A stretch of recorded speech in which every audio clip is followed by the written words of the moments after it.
Welcome back to another episode, another installment of Day One Radio right here on ablradio.com. That's Art Beats and Lyrics Radio to be exact. Make sure you download the very free, very accessible smartphone app for your iPhone and Android devices. And B, tell them where they can find the entire Day One catalog at. Man, you can always find us on day1radio.com, on iTunes, Spreaker, Stitcher, SoundCloud, and everywhere else free podcasts are sold. So, yeah, man, it's the 20th anniversary this week of Tupac's passing away. 20 years. Bro. Yeah, man. It's like that 20 number, man. It's like it was a lot of 20s this year, though. I don't feel old. I mean, sometimes I do feel old, but like moments like that, hearing you say 20 years since Pac passed, and then even this past week, it's like seeing Iverson going to the Hall of Fame. It's like, man, he got drafted 20 years ago. I have seen Allen Iverson's entire basketball career. You know what I'm saying? Like, even high school in Georgetown. It's like, bro, how long have I been around? Yeah, it's a trip. But yeah, 20 years, bro. And, it's not too many people that you could really talk to that. It's a lot of people that claim Pac. It's just like it's a lot of old people that say they marched with MLK. There's a lot of people that claim they was hella cool with Tupac, and it's very few that actually were. Like, I think you could say Tretch, you could say the Outlaws, you could say Richie Rich, and you could say our guest today, Money B of Digital Underground. So Mun, is out in L.A., and we've tried to get him on the show a couple times, but he be in and out of town. But he was out in L.A., man, and he was gracious enough to call in while he was actually on the way to record his show, the Going Way Back show. So, the audio isn't as crisp and clean as y'all are accustomed to listening to Day One Radio. But, bear with us for a second, and you will definitely get some gems. So we're going to speak to Money B right after this break. What's happening, y'all? This is David Banner. You're listening to Day One Radio on ablradio.com. Thanks for tuning in to Day One Radio, man. We got one of the OGs in the game. Y'all know him from Digital Underground as well as Raw Fusion. And you can always tune in to the Going Way Back show every Tuesday, 7 p.m. Pacific, 10 p.m. West Coast time, man. What's up, Money B? I'm good. Yeah, I know you just said West Coast, but it's 10 p.m. East Coast time. Oh, 7 p.m. I completely messed it up. Got my time zones all backwards. And you can also check out archives of the show at our YouTube channel, which is the Going Way Back show. For sure, most definitely. And the show, if y'all are into to the stories in hip hop that haven't been told properly or whatnot, you want to hear from cats, especially West Coast cats that been around for a minute doing good shit. Going Way Back show is definitely the show to check out, I think, because you was there during them times, so you get the stories that can't nobody else get. Of course, yeah. I lived it. I damn near think that your show was probably the precursor to Nori and DJ Effen's show. Oh, of course, no doubt about that. For sure, most definitely, man. So this will air on Thursday, but when we recording this, man, it's 20 years since Pac passed, and we know you and Pac was very close, ran together with DU and everything, man. Like, does it feel to me, not even, I only met Pac on one or two occasions, but for you who spent a lot of time with him and you guys were brothers, like, how is it surreal to you that it's been 20 years? Yeah, it's crazy because you don't think of the time passing. You look up 10 years, now it's 20 years, like, because it in a lot of ways it feels like it was like it just happened. You know what I mean? Like, you can remember it like it was yesterday. Definitely. But it has been 20 years. Yeah, it has, and it's it's a trip, man. Like, Pac meant so much to so many different people, man. Do you remember exactly where you were when you heard the news, and did you believe it when you heard the news? Well, I was actually just leaving my studio in North Oakland, and I believe I was driving. I was in a car for the most part, and I just kept getting text messages basically asking if I was okay, and I was all right. And I didn't realize or didn't want to believe what it was until I finally got a call from my mom, and that's when it all, sunk in. Right. They got really real quick. Most definitely. And, obviously, I think every year, multiple times a year, we think about Pac and his legacy and everything. But it's, I guess at this point, it shouldn't even be a somber thing. It should be something of celebrating the fact that he was so young and accomplished so much so that, we got a movie coming soon, all Eyez On Me movie. That's going to be an amazing thing, I believe, and you were involved, with the flick, man. Right. Tell us, you were actually the first person to even tell me about the movie probably 2-3 years ago before it even became, public knowledge. So tell us a little bit about your involvement in the movie. Well, I was fortunate to be able to play myself in the movie. Because you still look the same. It's you and Dougie Fresh, did not age. Right. Well, that's a blessing. Yeah. But I also did a little bit of consulting as well, just because to tell the Digital Underground portion, of his journey. I was the only one on set that actually experienced the journey. That I've traveled that journey with him. So I was just giving my insight on, things that we did or things that they thought that didn't happen, or this looked this way, or this is how we moved, or now they didn't say that, just on set consulting somewhat.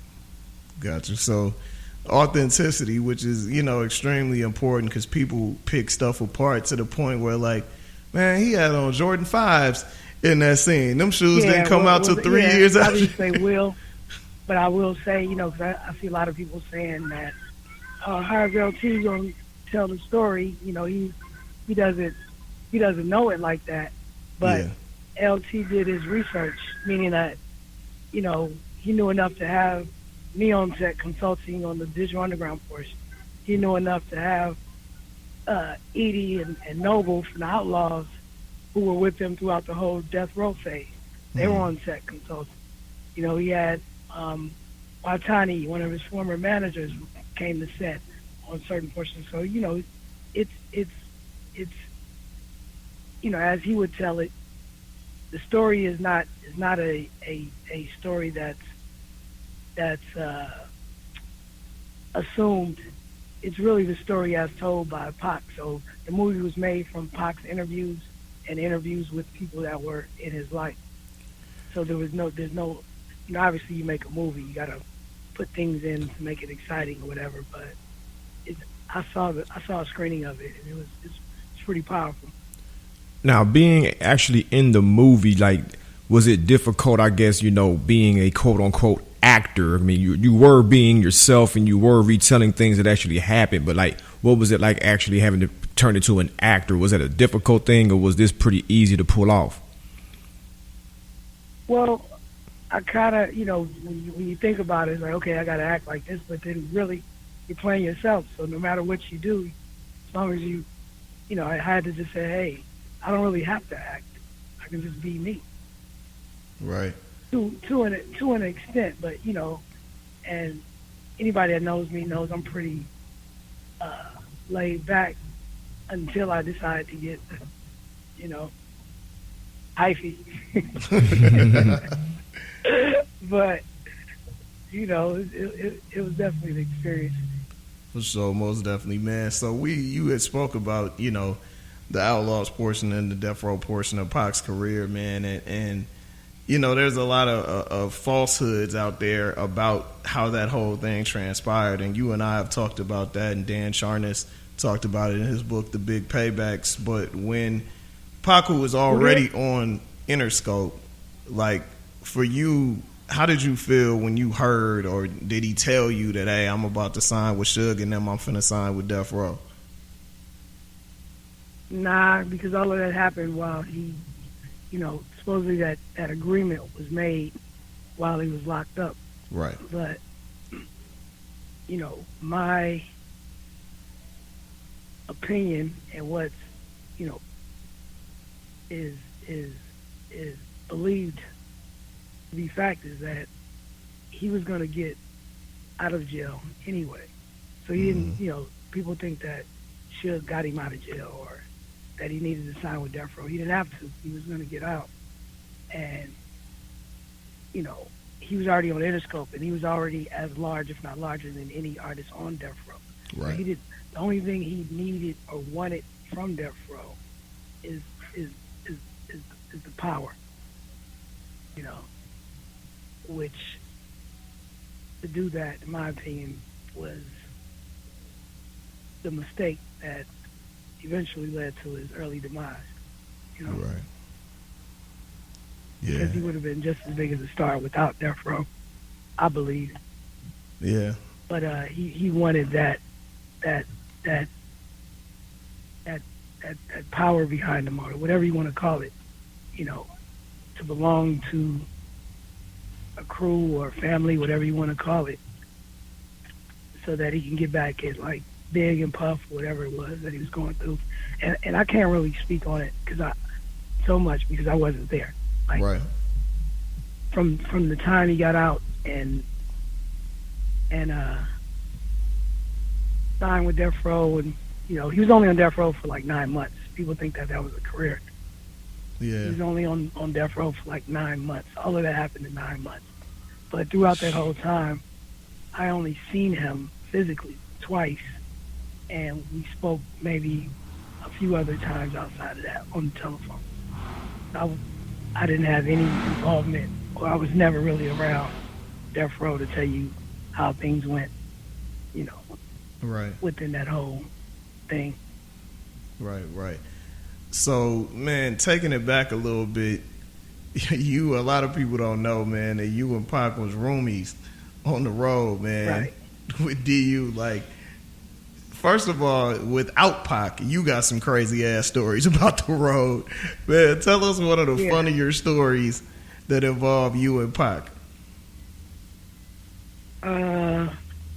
Being on the road. Yeah. Just just that he needed weed. So he like, weed didn't really get him high, it made him normal. So if he didn't have weed, he was irritable and just acted, he wasn't pleasant to be around. Okay. He was cranky and just whatever. So because we were roommates and I didn't feel like dealing with him all the time, I would, even though I didn't smoke, I was always trying to find weed so that he wouldn't get on my nerves. You know what I mean? So as much as he was looking for weed every city he went to, I was trying to help him get weed so we didn't end up beating each other's brains out. Right. So it's just a few crazy stories just of me trying to help him get some weed and just him being Tupac. Right. You, it's funny, man, because, you being from Oakland, man, and Pac moving out there to Marin and then ended up coming to hang in Oakland. And a large part, you actually introduced him to the town, right? Right. For sure. Most definitely. He was out in Marin City, but when they started coming out, well, they got signed to TNT Records, which was Asian Gregory's label, same label that we were signed to. Right. But as a group, and while they were recording, when they used to come out, because we were, closest in age, I should say. And my house was in the hood. I had the turntables, and my spot was like the kicking spot. So we used to come through. You sound like you got further away, bro. Say what? You sound like really hollow, like you got further away from the phone or the speaker or something. Nah, I'm talking the same way. Okay. So yeah, when he come out, it started off with, where can I get some weed out here? And I'll take him to 13th Ave or, wherever it was. and did his weed. Then all of a sudden, he would come out before Ray and them, sometimes even when they didn't have sessions, just to kick it. And so I ended up showing him and taking him out and introducing him to a lot of people in Oakland as he got familiar before he moved. And even when he moved to Oakland, I lived by the lake at the time. This is after we popped off and guys got their money or whatever. Right. I had a spot by the lake. And when he moved to Oakland, I lived on the lakeshore side of the lake. And he moved and got an apartment on the Grand Ave side of the lake, which is right on the other side of the lake. Right. So we were basically neighbors, even when he did move to Oakland. So we were just always together for the most part. So as far as his first introduction and hanging out and being in Oakland was through me, or Right. No, more than anything. We have. But then he met, huh? No, go ahead, bro. No, I was saying then he met Richie Rich. Then he just then it turned into something different. That's that other side of Oakland. Yeah, the other side of Oakland, right? For sure. Shout out to Rich, man. Hold your head. So man, it's crazy. Like right now, we have the Pac movie coming out. We had NWA. We had Biggie. I'm sure a lot more will come if the Tupac movie is as successful as people expect it to be.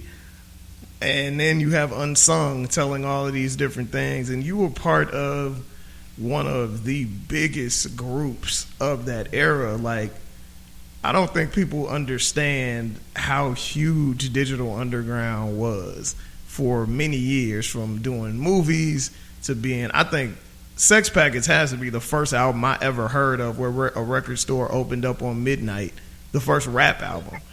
Record stores opened up on midnight, so people could buy it like immediately and not wait till 9 a.m. the next morning for this is back when we actually had record stores in places where you could buy records other than Target and Best Buy. But yeah, I mean, talk a little bit about do you feel like people recognize that legacy and all the hits y'all had and everything that you did that was trailblazing? I think the people that remember it, that experienced it, do, and a lot of times I'm surprised that even younger people realize that they heard of us. But then I'm also surprised that there's so many Tupac fans, but don't realize that he was actually in Digital Underground. Right. And as years go by, we forget or things get lost. So, I've seen on TV where they was talking about one-hit wonders, and we popped up, and I'm like, what? You know what I mean? Like, what was same song? What was Kiss You Back? What was Humpty Dance? What was Right. We were more than just a one-hit wonder. But it doesn't really bother me. The one thing that I will say is that I do see our influence, and even if it's not our influence, our vision in a lot of music that came after us.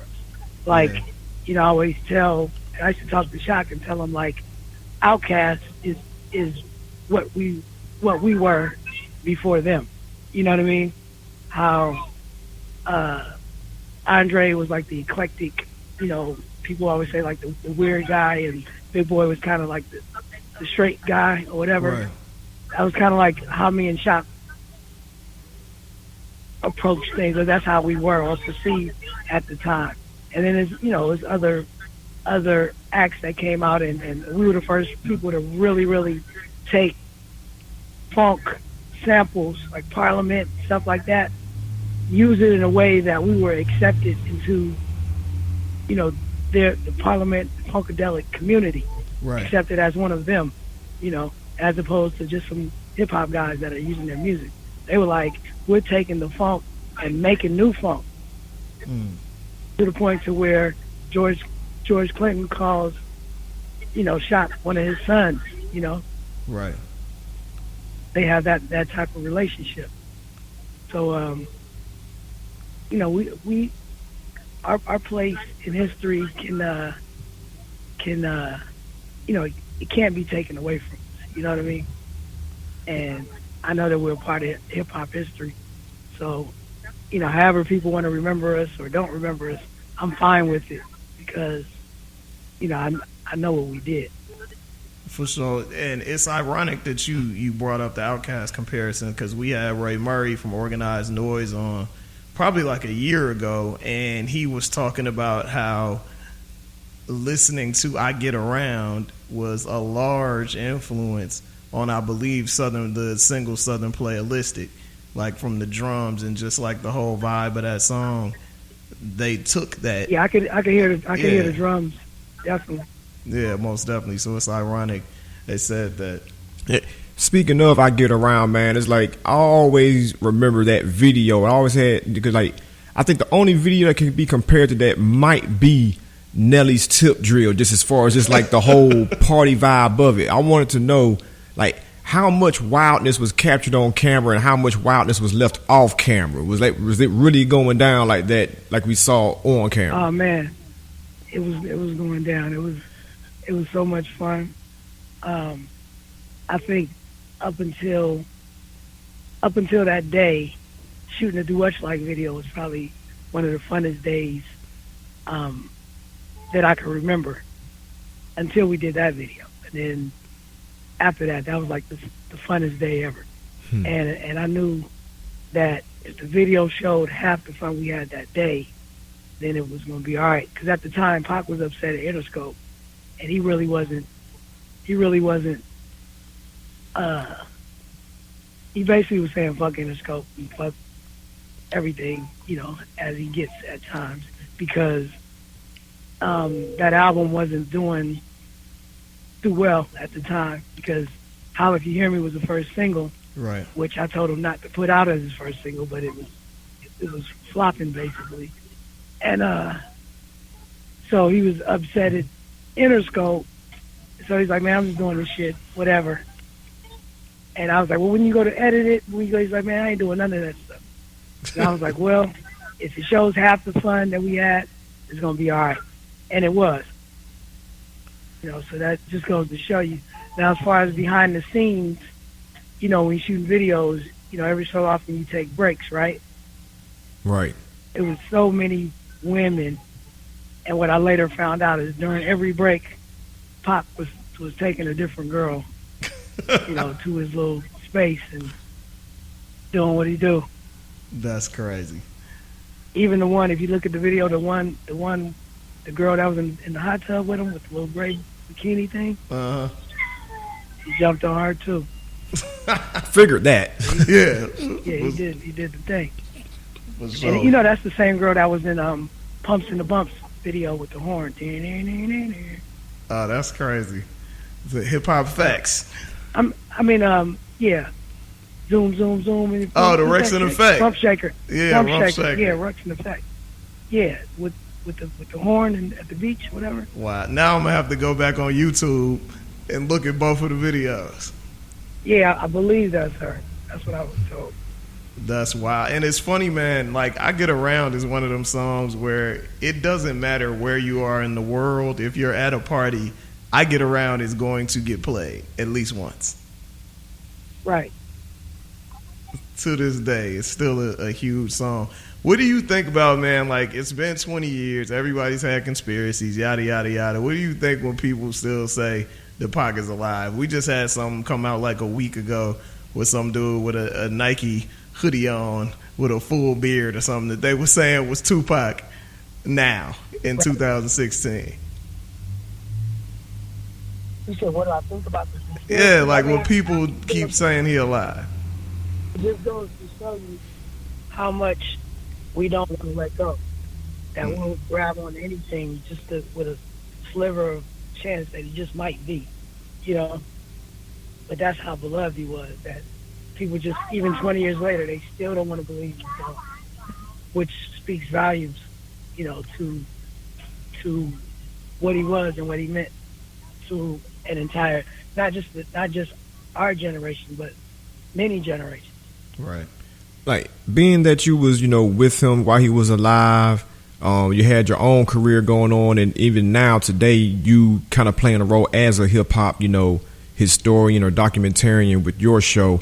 Like, do you think that younger artists need to know who Tupac was and what he meant? Because like right now, I don't know if you're paying attention, you kind of have like this hip hop civil war between old and new, and the younger artists are like, well, nigga, I don't even know any Tupac songs. Why do I need to know any Tupac songs? Like where do you rest on that? Do you think Tupac is an artist that, artists need to be studying if they're going to dare call themselves a rapper or a hip hop artist or anything like that? Well, I just feel like if you really want to call yourself knowledgeable, or just if you want to be great, or in most professions, when you call yourself want to be great at something, normally you learn the history of it, meaning like doctors learn about other, past procedures, and lawyers have to learn court cases that set precedent. You understand what I'm saying? Like basketball players and football players, if you play in the NFL, you should know who Walter Payton is.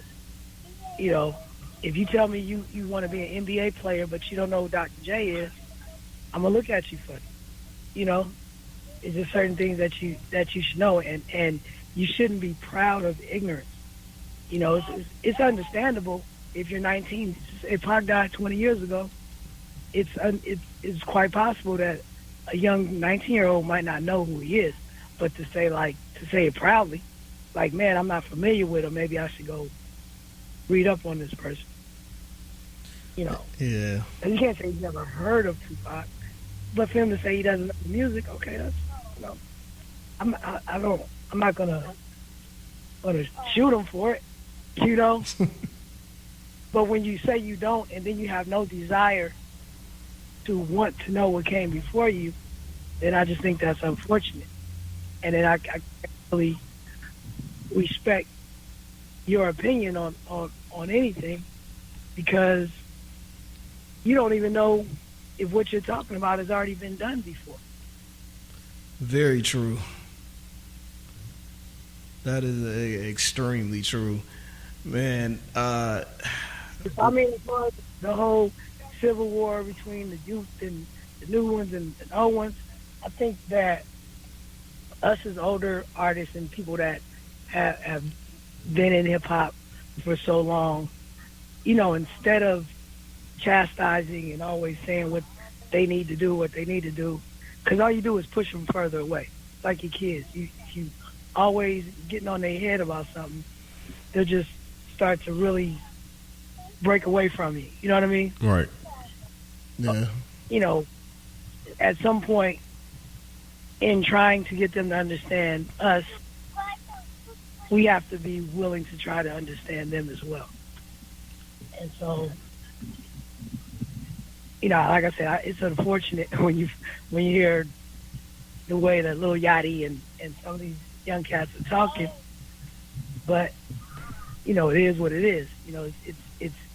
It's their life to live. No, just like they say, our stuff is old and whatever.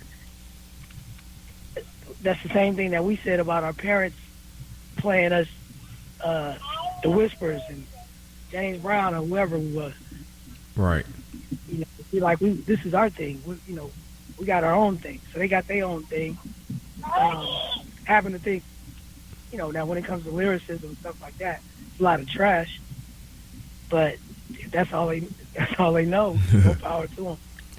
Now, speaking of, listening to other artists, studying other artists, I was curious, who was Pac actually a fan of, if you can remember that? Like, who were some people that Pac was just like, oh man, I got to go out and get this person's tape, or, I'm a fan of this person, or even some music that we might not even expected him to be in love with? Scarface. That was his favorite. That's who he actually, and I'm surprised a lot of people don't realize it, but I used to always get on him. I'm like, why are you trying to sound like Scarface? If you listen to Tupacalypse now, he even picked up some of Scarface's cadence, because he liked them so much.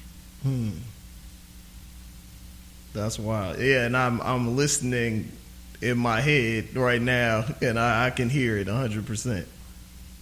Yeah, but I heard it all the way. But obviously, because I was with him all the time. Right. But it was obvious.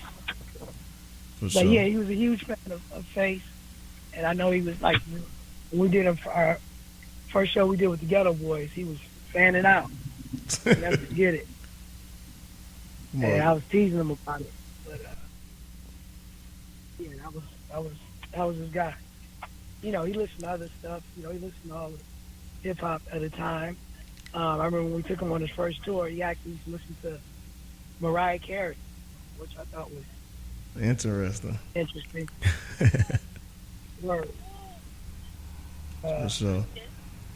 Well, yo, man, please let people know where they can find you and where they can listen to the show.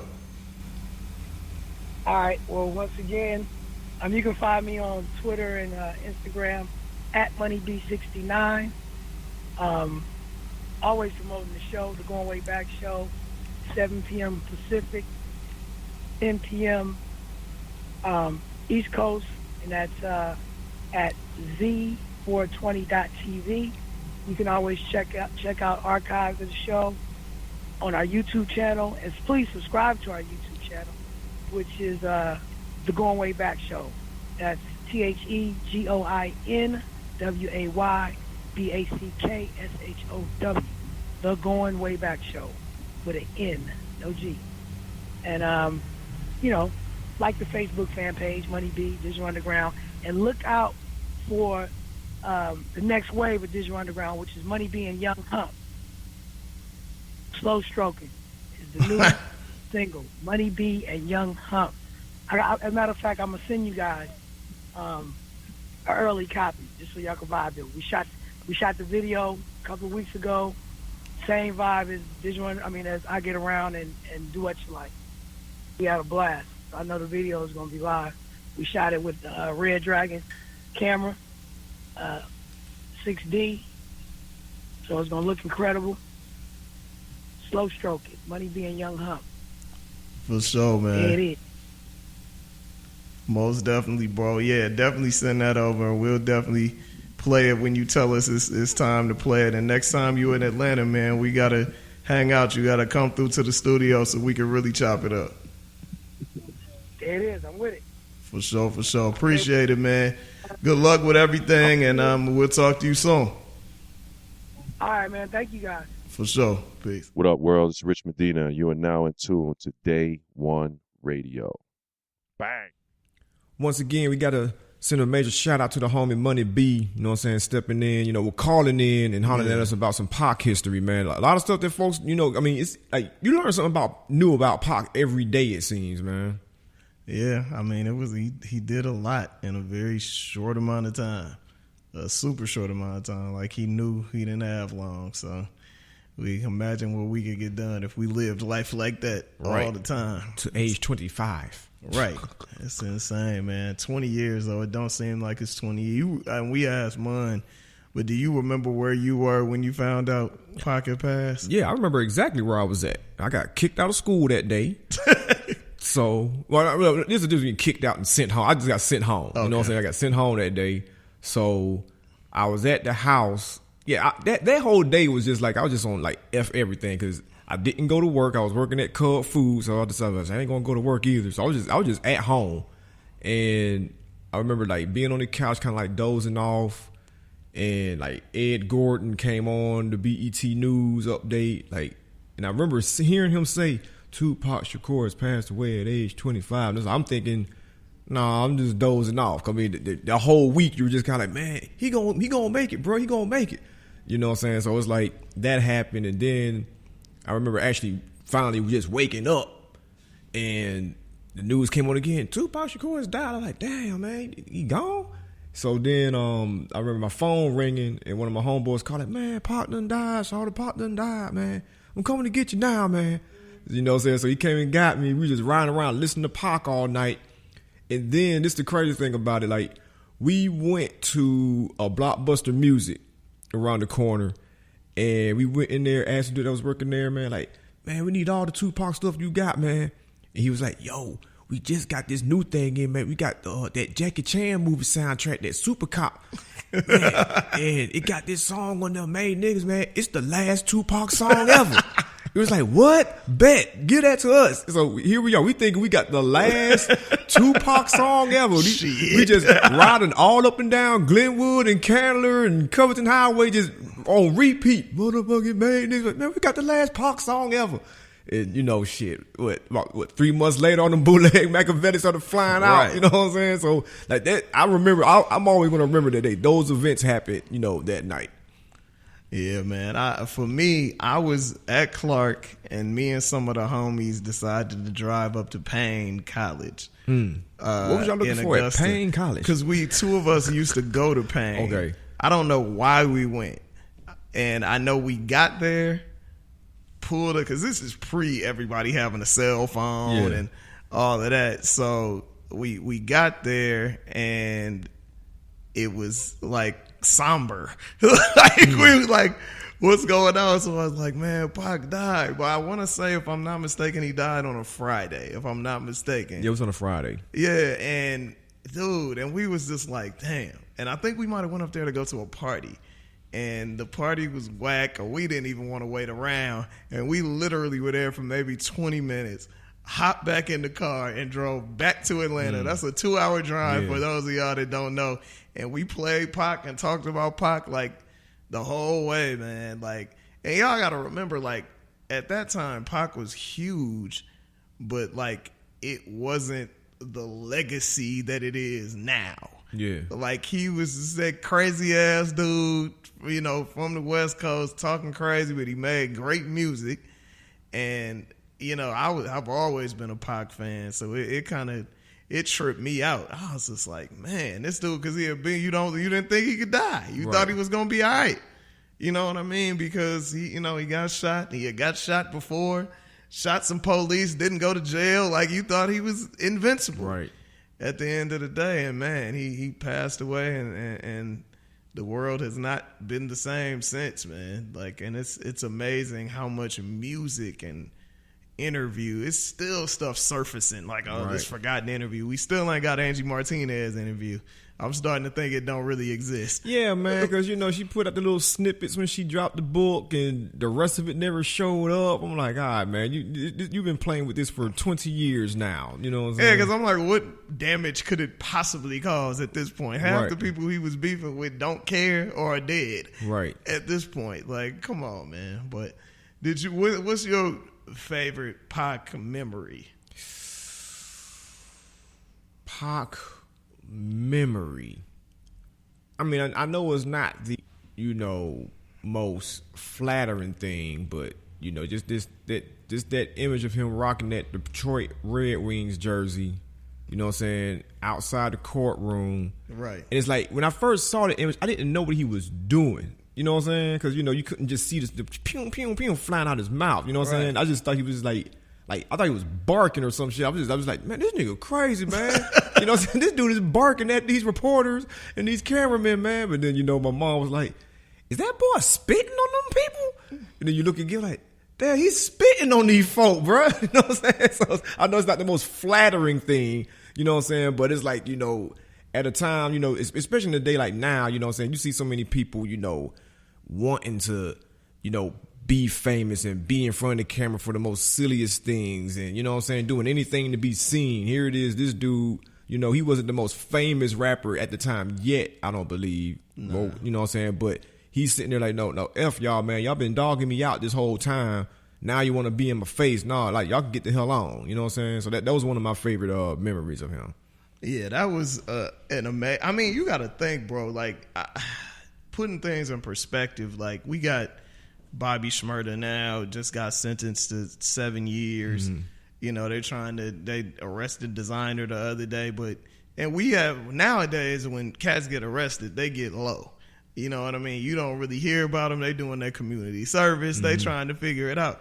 This dude was like, whatever. Yeah. Like, I'm here. And y'all ain't finna railroad me. Like, he didn't care, bro. And that's like, I think that's what endears him to people that wasn't even really alive or had fully formed thoughts when he was really popping. Like, we never have had any artist like that, and probably never will again. Like, it was just insane. And for me, I think obviously the whole thing with the cops out here shooting the 2 off-duty cops because they was harassing the brother, that was just like amazing to me. But I think my personal one was, I think I was like 13, 14. Me and my cousin in the Bay, you had the hood malls and you had the kind of decent malls. Okay. So this is before we was going to San Francisco. So we used to go to Bayfair Mall, just right outside of East Oakland in San Leandro, and was just walking through one day, man, and Music Land or Sam Goody, one of them joints, like, was just walking through. I was looking for somebody tape. That lets you know how long ago it was we was buying tapes. Me, my cousin Calvin, and baby Charles, who was his cousin, was just walking, and I'm like, I look down, the dude is in the way, and Pac is like sitting down in between the aisles, like looking at some Earth, Wind, and Fire tape. Wow. Or whatnot, just by himself. Like, it was nothing. And he was lightweight on at this point. Is this like, Tupacalypse Now? Or is it strictly for my niggas? This is in between those albums. Okay. So, like, the Digital Underground, same song, it came out. Trapped, it came out. Brenda's Got a Baby, it came out. Like, he was famous. Yeah.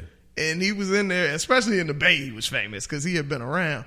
He was in there by himself, man, and I think I spoke to him, and he was like, what's up? And I stepped over him to get to what I needed to get, and I was like, nigga, that was Tupac. Like, that's crazy. Wow. And I went and bought some sneakers or something, and the girl, the champs that worked there was talking about, she was like, he always in here by himself, whatever. I was like, that's wild. I was like, Pac is a real dude. Yeah. Because you didn't see rappers back then, not like in the mall. No. Like, at all. I mean, we was obviously kids, but wherever the hell we was at, we ain't see no rappers. So that was crazy for me. And I had never, he was good friends with, my cousin, but I never, they were older. My cousin was in the game and all of that. So I was never really around, but to see him and meet him in person after hearing all these stories was kind of crazy for sure. Cool. So what were some of what is like a favorite Pac song of yours that was slept on by everybody else? You know what I'm saying? He got a massive catalog. I got a song. I have no idea where this song is from. I think it might have been on one of them Death Row compilations, but there's a song called Late Night. With the Donald Byrd sample. Yeah. DJ Quick produced it, and Pac is rapping on it. And most people I play that song for have never heard it. Even like DJs, people that are heavily into music. Have never, because it wasn't on any Pac album. I don't know what it was on. The first time I heard it was on one of them bootleg Machiavelli albums. You know what I'm saying? It was like that you got at the flea market. You know what I'm saying? Yeah. It was on one of those. Yeah, and it's also one of my favorite Pac songs. I would have to say that. And I think a lot of people sleep on the Strictly For My Niggas album.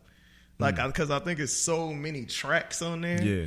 And it, like Mun was saying, it wasn't really promoted. I remember seeing that album at we had a store called Leopold's in Berkeley that everybody would go to get their music or whatnot. And I was just like, damn, Pac got a new one out? Like, it wasn't really promoted. And I was living in the Bay, and it wasn't promoted. So, yeah, I think a lot of people sleep on that album for sure. What about you? Another one I think people sleep on, I don't know if people sleep on it as much as like in 2016 now. I do see it kind of getting championed more than in the past. But that whole Thug Life album. Oh, yeah, it was some joints on there. You know what I'm saying? My favorite on there is probably like, Under Pressure. You know what I'm saying? But it's like that whole album, because I remember when it came out, it came out at an interesting time in Pac's career. I believe it was before Me Against the World. You know what I'm saying? Yep. And it was after, Strictly For My Niggas, but that was a long gap. You know what I'm saying? Yeah. You know what I'm saying? So it was like when that came out, some folks kind of saw it, but didn't realize that, this is a Pac situation. You know what I'm saying?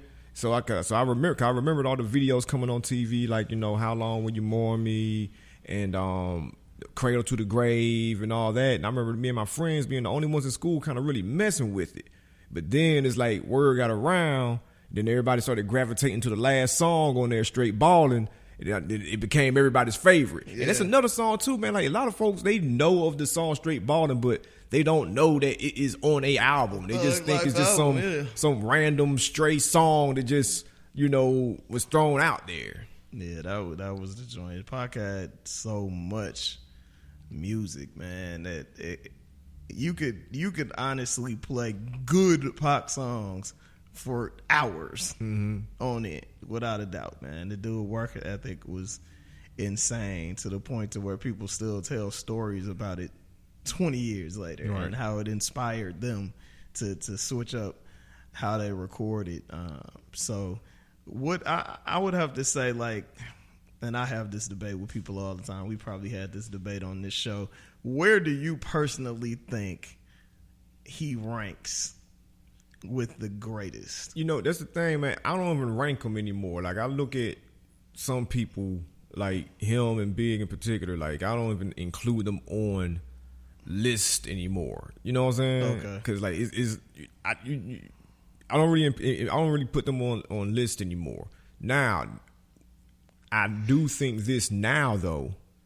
I think that it can be more debated now than ever, because, you know, at one time it was like, he's number one just because, you know what I'm saying?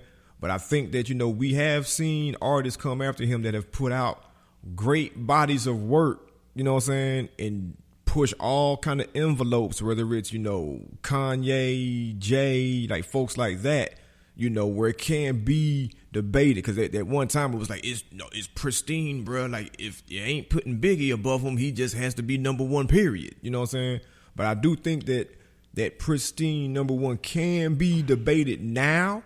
You know what I'm saying? And I don't want to go off on a tangent, but this just kind of crossed my mind. I don't really feel like, based on strictly music, you can say Jay-Z is number one. I feel like people, and it's not, I've been a Jay-Z fan pre-Reasonable Doubt. Right. So I ain't hating at all. I just feel like people are like, well, he got Tidal, and he with Beyonce, and he set this trend and that trend, and Rockefeller. Like, it's just music. And don't nobody say that Biggie, and I don't agree with it at all, that Biggie is the greatest because he brought out Junior Mafia, or because he did this or that. Like anytime I ever spoke up about Jay, I always left that stuff out. You know what I'm saying? Could be great. It is a part of it, like, cause like they were saying in the Reasonable Doubt documentary on Tidal, plug, like the cat that you know, he said that created the logo and the name. He was like, you know, after Jay came out, everybody wanted to be the best boss. Before him, everybody just wanted to be the best rapper. You know what I'm saying? So I mean, like, that does exist, but for me, I never, like, you know, calculated that into what I thought of as me. But I don't even think that. I guess it's a matter of not doing it first, but doing it the loudest. Because shit, everybody on the West Coast had Eazy-E was a boss well before Jay. Mm-hmm. You know what I mean? 40 was a boss well before anybody thought about Jay. These cats was making millions of dollars, right, quietly. You know what I mean? So I guess it's just who was talking about it. Yeah. But this ain't about Jay-Z. It's 20th anniversary of, you know, Tupac's pass, and really 20th anniversary of just him transcending and just becoming a legend almost immediately. You know, after he passed, like, yeah, man. I remember joking with friends. I was like, man, Pac gonna become Black Elvis if he die. They were like, man, go on. So I was like, no, watch me. If this man dies, folks are going to be saying, I saw him at the mall. I saw him at the grocery store. I saw him here. I was like, they're not going to let this man die. He going to be Black Elvis. And it's like, as soon as he passed away, but no, he ain't dead. He in Cuba. You know what I'm saying? He chilling with so-and-so. Oh, no, he plotting for the war. You know what I'm saying? It's like they weren't going to let that man go. Not at all, man. And it's amazing, bro. I honestly, man, I think it's going to be the same, like, for many, many, many years to come, because people are going to keep introducing his music. The movie is going to take it right back out over the top to where he going to have the top, you know, 3-4 albums in the country. On iTunes. Yeah. You know what I mean? Like, it's going to be one of those things again, and I'm really looking forward to it, and especially because me and Mun had several conversations about the movie before it came out, because initially L.T. Hutton had shopped it as a death row movie, but the company was the production company was like, we really are interested in this Tupac story. So, for for Mun, to somebody who's been there for many years with Pac, to say that he screened the movie and it was official, that says a lot. Yeah, because I was looking at the trailer this morning, and it was like, I was impressed with the first trailer. Yeah. You know what I'm saying? But this second one that they let out, I was like, yo, this dude looked just like, he looks as close as you're going to get to him. Yeah. He's sounding like him. You know what I'm saying? And then when they added, obviously, like some more scenes with some of the voices that they had in the first trailer, so like it's painting an even more vivid picture. And it's like, man, like this thing is about to be spot on, bro. This thing about to be tight. Yeah, I can't wait. Did they give a date yet? No, it's just still coming soon. Because like last I heard, they were saying like they still have to like clear up some like licensing stuff with songs. And I'm sure after Afeni passed, it's even more difficult to do that. Right. You know what I'm saying? Afeni passed, Suge in jail. Like it's probably super difficult to get the clean. And you cannot have a Tupac movie without the author. I don't want to hear no karaoke Tupac. I don't want them to have that Jimi Hendrix issue. The movie, like, nah, we need the real music for sure, 100%.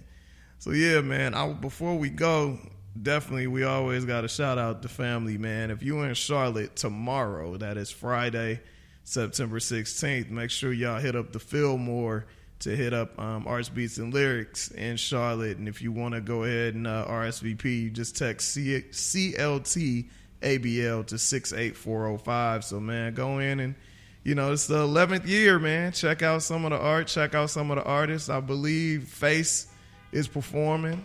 So that'll be huge. And, I have a good time, man. It'll be hitting, I think, 8 other cities throughout 2016, 2017. Back with a vengeance. Yeah, so always, support the family, always. And make sure you support us every Wednesday. Hip Hop Trivia ATL. We working on bringing it to a couple other cities as well. So keep an eye out. Make sure you go to Hip Hop Trivia ATL on Snapchat and Twitter and Instagram as well. And make sure y'all hit us up on Day One Radio. That's DAY, the number 1 radio on Instagram, Facebook, Twitter, and all that good stuff. And we'll see you next week with another dope show.